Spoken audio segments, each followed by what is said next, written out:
Il y a un instant d'individualité et d'individu. Nous y arrivons tout doucement, donc l'enchaînement est facile à faire, avec ce qu'il est convenu d'appeler des PSI, ça veut dire Patient Specific Instrumentation, en anglais, bien sûr. Donc on va laisser la parole à Jean-Noël Argenson et son équipe, Monsieur Lemeur, Monsieur Poli et Monsieur Fleischer, sur la communication suivante, place des guides de coupe sur mesure dans les prothèses totales du genou. Jean-Noël, tu as la parole. Merci beaucoup, Messieurs les Présidents, Monsieur le Secrétaire Général, chers collègues. Je suis très heureux de pouvoir vous présenter notre expérience, et c'est ce que m'a demandé Philippe, sur la place des guides de coupe sur mesure. J'appuie là pour que ça vienne là-dessus. Il y a un souci. Effectivement, on s'approche un petit peu de ce que dit Philippe, de l'individualisation, mais c'est exactement dans le sens de la réponse de Franck, c'est-à-dire qu'est-ce qui convient à chacun et sur quelles normes. On lui a posé la question, est-ce qu'il y a des normes?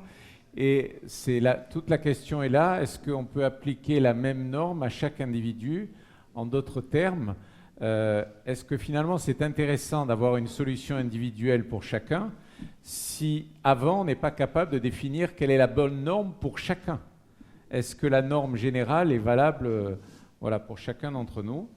Si j'arrive à vous montrer quelques images, c'est encore mieux.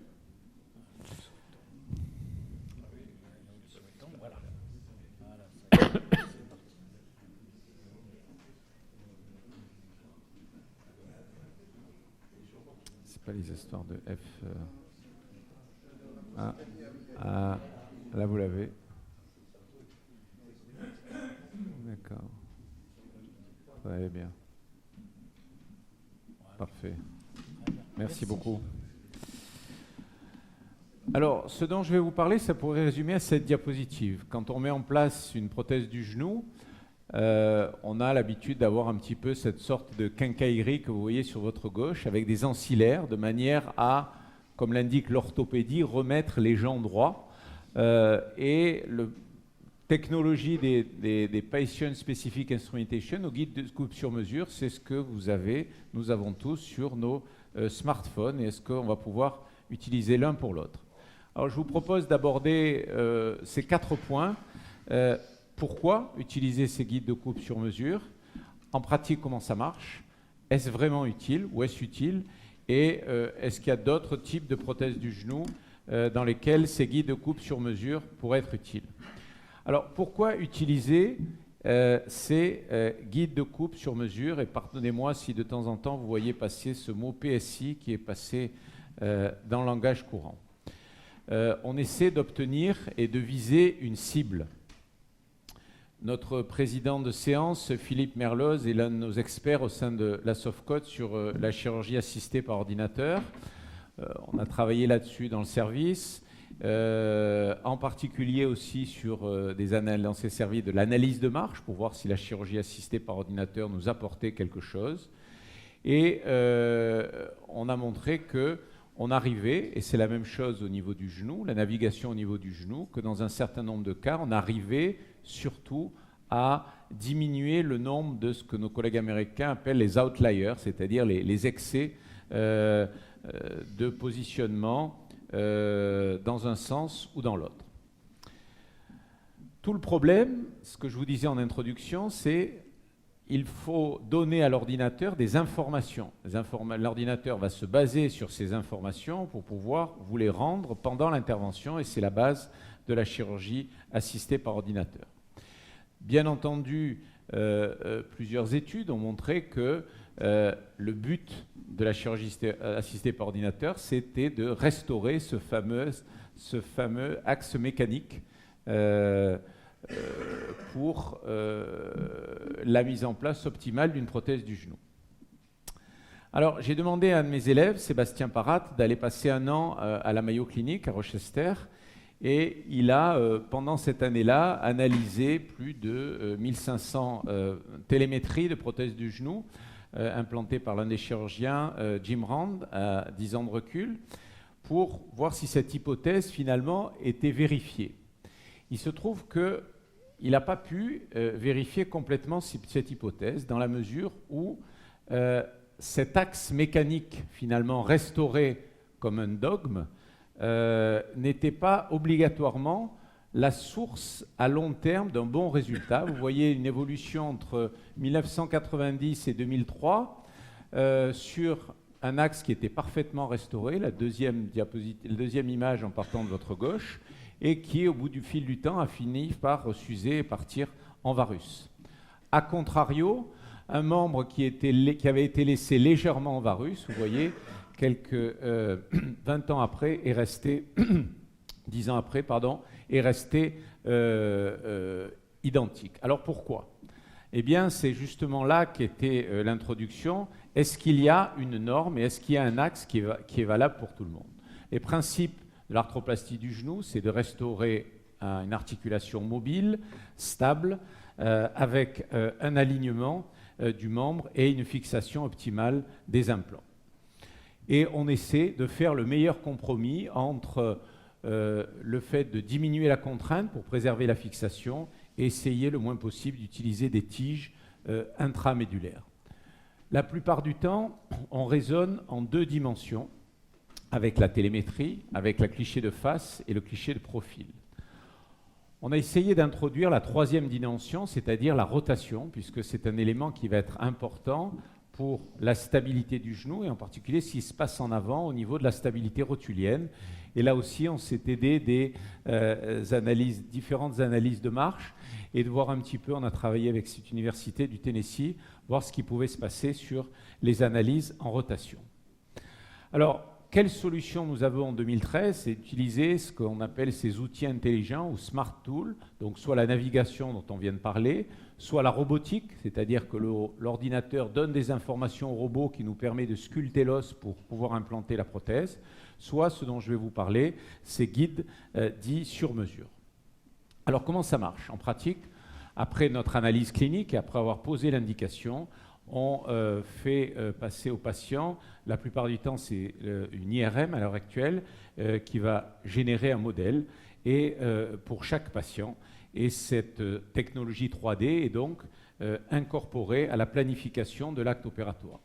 Donc il y a l'indication, le patient va à l'IRM, les ingénieurs interviennent pour faire une segmentation, proposent une planification, et ensuite c'est le chirurgien qui doit rester le maître d'œuvre et valider cette planification. Et une fois que c'est réalisé, grâce aux fameuses imprimantes 3D dont on entend beaucoup parler à l'heure actuelle, le guide est réalisé. Donc cette imagerie permet d'intégrer la notion d'axe mécanique, vous avez vu qu'elle était importante sur les clichés que je vous ai montrés, et d'intégrer les 3 plans de l'espace pour pouvoir générer le modèle. À partir de l'IRM, on va extraire le cartilage, et c'est important d'avoir une très bonne qualité d'image, et souvent des planifications sont récusées simplement parce que le patient a bougé dans l'IRM ou que la qualité de l'IRM était insuffisante.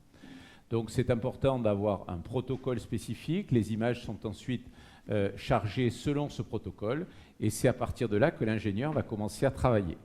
Il va générer une segmentation anatomique avec les différents modèles et proposer au chirurgien une implantation, vous voyez ici au niveau du composant fémoral, et ici une implantation au niveau du composant tibial.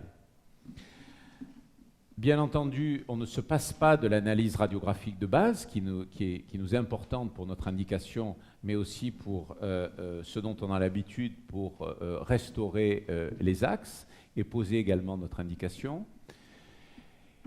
La planification est validée par le chirurgien de cette manière-là. C'est important que quand on met en place une prothèse du genou, en gros, il faut qu'on crée un espace quand le genou est en extension et que cet espace soit équivalent à celui en flexion. C'est le principe même de la stabilité. C'est ça qui va restaurer la bonne tension de nos ligaments et faire que le patient ne va pas boiter ou ne va pas avoir le genou qui se dérobe quand, par exemple, il se relève d'une chaise. Donc on crée nos espaces en extension, en flexion. L'ingénieur nous propose des niveaux de coupe qui vont être importants. Et ensuite, on valide ces espaces et on valide en particulier les tailles qui nous sont proposées. 6 semaines après arrivent ces guides qui doivent être ensuite stérilisés et on peut enfin procéder à l'intervention. Donc en pratique, c'est souvent une chirurgie dite à 4 mains, puisqu'il faut bien positionner ce guide qui, normalement, si tout a été bien conçu, vient se positionner correctement sur le cartilage qui a été extrait. Et en pratique, vous voyez un petit peu comment ça se passe sur cette petite vidéo. On sécurise la position du guide. Donc si c'est bien fait, en fait, il y a une seule position. Il faut prendre un petit peu de temps. On sécurise la position, on la marque, et ensuite on le fixe par ces pins qui sont ensuite et qui vont nous servir pour mettre en place le guide de coupe classique métallique. Et sur ce guide de coupe classique métallique, on va pouvoir utiliser notre scie pour faire nos coupes, que ce soit nos coupes en extension ou nos coupes en flexion. Donc tout est dans le positionnement adéquat de ce guide, et là-dessus ensuite on va pouvoir réaliser nos coupes classiques. Donc il n'y a plus, pour sortir, voilà, il n'y a plus les tiges que je vous ai montrées au départ, il y a simplement ces deux guides de coupe au niveau du tibia et du fémur, et on fait exactement la même chose au niveau de la rotation, vous avez vu que c'était important tout à l'heure, et également au niveau du tibia, pour pouvoir ensuite réaliser l'implantation. Alors, troisième point, est-ce que ces guides de coupe sont utiles? Parce que ces histoires sont souvent séduisantes de ces nouvelles technologies, mais on a besoin de données, comme toujours, pour essayer de valider ça. Donc, on a fait une première étude prospective, comparative, randomisée, l'utilisation de ces PSI dans les prothèses de genoux. On a comparé ces deux groupes avec, vous voyez, ce dont a parlé Franck Dujardin tout à l'heure. On a inclus, bien entendu, une mesure de l'alignement sur les radiographies, les télémétries. On a également fait des scanners pour mesurer la rotation et également des analyses de marche pour évaluer le résultat fonctionnel. Et c'est l'un des papiers qui sera présenté à l'Académie américaine en mars à la Nouvelle-Orléans. Retenez la ligne du bas, on n'a pas retrouvé de différence significative de bénéfices fonctionnels quand on compare le guide de coupe sur mesure par rapport au guide de coupe classique. Alors pour aller un petit peu plus dans le détail, on a, voici ici la série avec deux groupes parfaitement comparatifs sur le plan statistique. On a également réalisé, après l'étude scanner, ce qu'on appelle le matching entre le pré et le post-op pour voir si cela correspondait. On l'a fait au niveau du tibia et on l'a fait également au niveau du fémur. Je vous ai parlé de l'importance de la rotation. On a mesuré la rotation fémorale mais également la rotation tibiale. Et bien entendu, une analyse radiographique classique, que ce soit sur l'axe mécanique, mais également sur le positionnement des implants de face et de profil. Voici ici les différences, ou tout au moins l'absence de différence. Vous voyez à la fois en angle et en millimètres entre le pré et le post-opératoire, et peu de différences significatives. Ici, dans le plan frontal, au niveau des résultats, cette fois radiographiques, et ici au niveau de la rotation, donc uniquement pour un certain degré de rotation externe, on a retrouvé une différence. Quand on a analysé ces patients sur le plan clinique, vous voyez essentiellement des résultats peu significatifs en termes d'analyse de marche, également sur le score dont parlait tout à l'heure, l'un des scores dont parlait tout à l'heure Franck Dujardin, sur les scores cliniques. Alors, peu de différences significatives pour ces cas standards. Si on regarde ce qui a été publié dans la littérature, c'est globalement aussi ce qui est publié. Certaines montrent des petites différences, d'autres moins de différences. La deuxième étude que l'on a réalisée, c'est dans des gonarthroses dites post-traumatiques. La particularité, c'est que souvent dans ces gonarthroses post-traumatiques, on se retrouve à ne pas pouvoir accéder au canal médulaire, et ces tiges que je vous ai montrées au départ, on a une impossibilité pour les mettre en place. Et là, il faut qu'on trouve d'autres solutions, que ce soit par exemple dans un cas de calvitieux fémoral ou dans un cas ici avec un contrôle post-opératoire, ou que ce soit dans un cas de calvitieux tibial, comme vous voyez ici, avec ici le contrôle post-opératoire.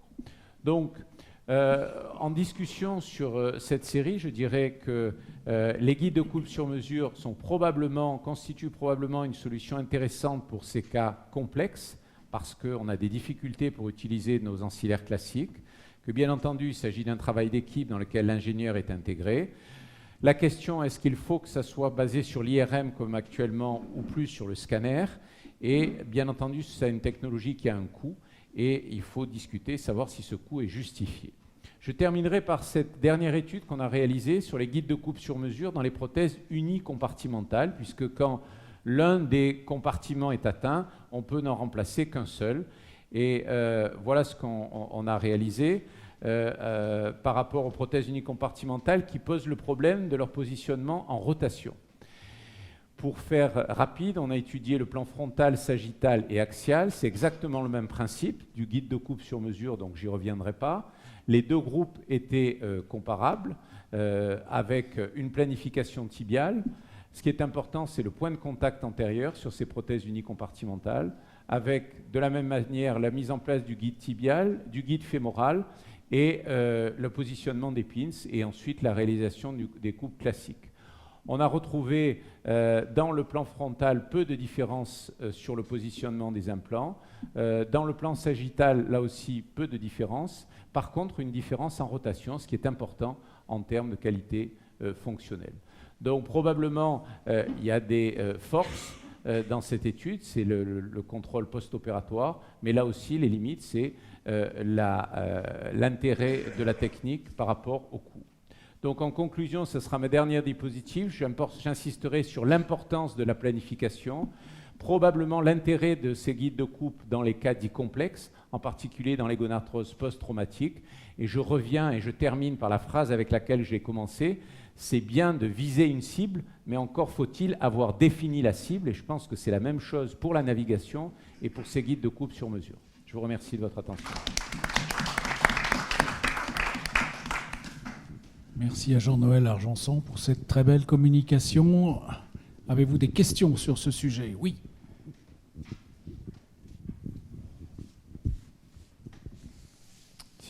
Henri.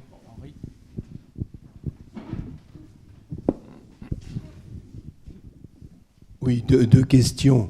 Pourquoi avoir choisi l'IRM comme modèle à partir du moment où le scanner a une précision bien supérieure à l'heure actuelle, dans la mesure où l'IRM, les coupes font 3 mm, le scanner, ça fait 0,5, 0,6 mm.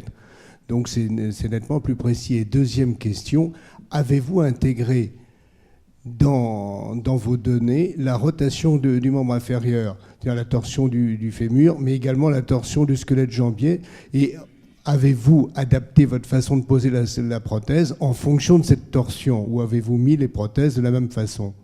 Alors, ce sont deux bonnes questions, je vous en remercie. La première, effectivement, le scanner est plus précis sur le plan osseux. Le problème est qu'on vient positionner le guide sur le cartilage. Et là, l'IRM est plus précis sur l'extraction du cartilage. Parce que vous avez bien compris que tout est dans le positionnement du guide. C'est bien d'avoir un guide adapté, mais si on le positionne mal, eh bien, toutes les coupes vont être mal faites. Donc, l'IRM est un peu plus performante sur ce plan-là. Il n'en reste pas moins, vous avez vu que j'ai mis sur ma diapositive de conclusion, l'idéal sur le plan osseux, et puis on est habitué à ça, ça serait de pouvoir travailler à partir du scanner. Pour les rotations segment par segment sont incluses, mais pas la torsion complète. Et on sait très bien qu'il y a souvent des corrections, et des corrections sous la cheville, au-dessus de la cheville. Je crois que ce qui est intéressant, segment par segment, c'est que pour les cas dits complexes, on voit le calvicieux sur le plan frontal, mais l'intérêt, c'est de pouvoir évaluer les calvicieux en rotation. Et c'est probablement important, surtout pour nous, pour la course rotulienne. C'est-à-dire que si notre rotation n'est pas optimale, on se retrouve avec une rotule qui part sur l'extérieur et donc une instabilité pour la marche, quoi. Voilà. Une question très simple, Jean-Noël. Apparemment, les résultats sont à peu près les mêmes sur les genoux standards normaux et apparemment aussi ça coûte plus cher. Donc est-ce que vous continuez? Alors, on continue, tu as vu, j'ai un peu répondu dans une partie, on continue certainement pour les cas complexes. Comme toujours dans ces technologies, je pense que dans les cas standards, je pense qu'on est encore au début. Il y a encore, même pour la navigation, où chaque fois on évolue dans les générations, je crois qu'on a des progrès à faire dans les échanges avec les ingénieurs, parce que je ne vous ai pas tout raconté vu le temps, mais on a eu souvent à corriger des planifications proposées par les ingénieurs. Donc je pense qu'ils ont à progresser comme nous avons à progresser. Et que peut-être dans une deuxième génération, quand on aura progressé de ce côté-là et que le prix aura probablement aussi diminué, hein, parce que c'est quand même un petit peu plus cher. On pourra essayer de le généraliser si tant est que d'autres études prospectives, comparatives, randomisées montrent qu'il y a un bénéfice. Voilà. Jean-Noël, ta communication est tout à fait passionnante. Et la dernière phrase la résume parfaitement. Quelle cible ? Est-ce que tes outils sur mesure, tu les fais sur un axe HK à 180 ?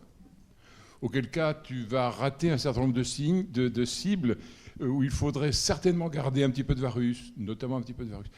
Mais peut-être, ne penses-tu pas que c'est en rotation que c'est plus intéressant, car tu peux calculer de façon et reproduire de façon beaucoup plus précise la rotation du composant fémoral en fonction de l'angle entre les condyles postérieurs et la ligne biépicondylienne, qui est variable selon les individus. Ce n'est pas toujours 3 degrés, comme c'est jamais 0 degré ou presque jamais 0 degré.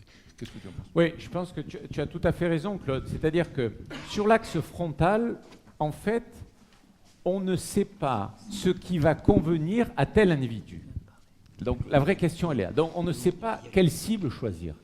Par contre, ce qu'on sait pour la rotation, c'est que si on met un excès de rotation interne, on va avoir des gros problèmes de rotule. Et que dans certains cas, on a du mal à repérer les épicondyles ou le plan condylien. Et là, ça peut nous aider pour choisir, ou tout au moins pour éviter des erreurs en rotation. Tout à fait. Jean-Noël, oui, je crois qu'on a à peu près tout dit là-dessus. Mais une dernière remarque ou question. Est-ce que l'utilisation systématique des guides de coupe personnalisés ne va pas perturber la formation des chirurgiens dans l'implantation d'une prothèse du genou ? Parce qu'à terme, si on n'utilise que ça, ils ne sauront plus poser une prothèse avec une instrumentation conventionnelle. Quid si le guide de coupe tombe par terre ? Y a-t-il une solution dégradée aujourd'hui pour mettre en place la prothèse ? Alors, merci Jacques de ta question. La solution dégradée, oui, parce que pour l'instant, il y a toujours l'instrumentation classique, donc il faut pouvoir s'en passer si on veut diminuer les prix. Question intéressante pour la formation.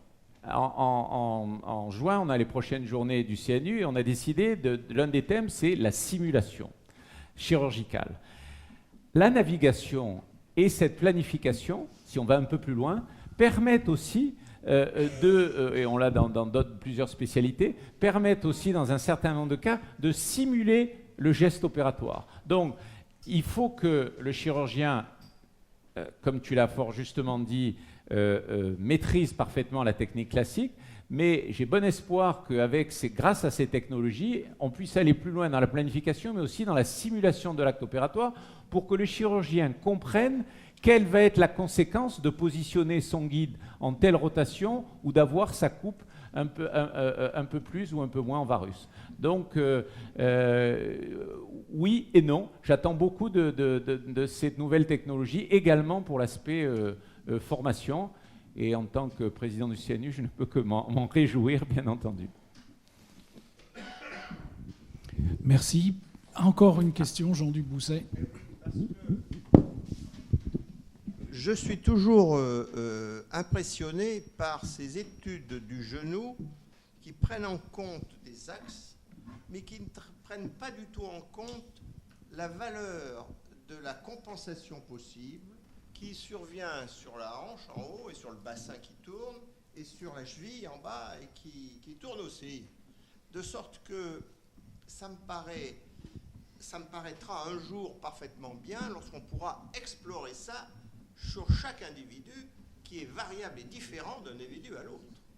Parce que pourquoi la fonction est presque la même, comme tu nous l'as très bien dit, parce qu'il y a ces phénomènes de compensation qui existent au-dessous et qu'on ne sait pas encore bien appréhender. Tu es d'accord avec ça ? Je suis absolument d'accord avec ça. Et si je puis me permettre, je répondrai en disant qu'il y a une machine qui nous permettrait ou qui nous permettra en station érigée d'étudier le plan frontal et le plan rotatoire, c'est la machine EOS dont... Elle pourra t'explorer quelque chose de statique. Mais si on veut explorer la dynamique, il va falloir la mélanger avec les autres choses. Oui. C'est un progrès, je suis d'accord, mais c'est pas encore ce que je souhaite. Oui, là vous avez raison, parce qu'il y a quelque chose dont je n'ai pas parlé, c'est les études qu'on fait de cinématique en 3D à partir de la fluoroscopie, où on couple l'image 2D de la fluoroscopie à l'image 3D, pour l'instant sur des prothèses, c'est-à-dire des images implantées, parce que ça nous sert au niveau des tailles, mais je suis tout à fait d'accord, il faut coupler le statico-dynamique. Tout à fait. Merci. Pas d'autres questions. Merci beaucoup Jean-Noël. Merci. Donc, nous savons ce qui nous attend dans les années à venir. On a encore beaucoup de travail, je crois. On va passer la parole à la communication suivante. On vous a dit il y a un instant qu'il y avait un thème qui était particulièrement choyé par nos gouvernants, c'était la chirurgie mini-invasive et donc la chirurgie, si possible ambulatoire.